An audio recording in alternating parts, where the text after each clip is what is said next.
Hello everyone, welcome to JK creative crafts. ఈ వీడియోలో ఒక బ్యూటిఫుల్ ఫోటో ఫ్రేమ్ ఎలా చేయాలో చూద్దాం. ఫస్ట్ ఒక కార్డ్బోర్డ్ని ఇలా రౌండ్గా కట్ చేసుకొని ఫెవికాల్ వాటర్తో టిష్యూ పేపర్ని స్టిక్ చేసుకోవాలి. నెక్స్ట్ ఈ బోర్డ్ పైన వైట్ కలర్తో పెయింట్ చేసుకోవాలి. నెక్స్ట్ మోల్డెడ్ క్లేని ఇలా రోల్ చేసుకొని వీడియోలో చూపిస్తున్నట్టుగా ఇలా మెలిక తిప్పుకోవాలి. దీన్ని కార్డ్బోర్డ్ పైన ఇలా రౌండ్గా స్టిక్ చేసుకోవాలి. నెక్స్ట్ స్టెప్లో ఇలా మెలిక చుట్టుకున్న క్లేని ఒక ఫ్లవర్ షేప్లో చుట్టుకోవాలి.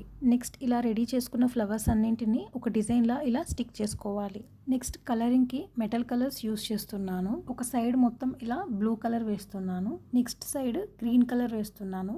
నెక్స్ట్ మధ్యలో ఉన్న మెలికలకి బ్లూ కలర్ వేస్తున్నాను.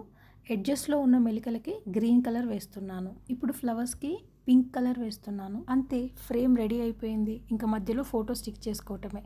ప్లీజ్ వీడియోని లైక్ చేయండి, అలాగే ఛానల్ని సబ్స్క్రైబ్ చేయండి. మీరు చేసే ఒక్క లైక్ అండ్ సబ్స్క్రిప్షన్ నాకు ఇలాంటి వీడియోస్ ఎన్నో చేయడానికి చాలా మోటివేషన్గా ఉంటుంది.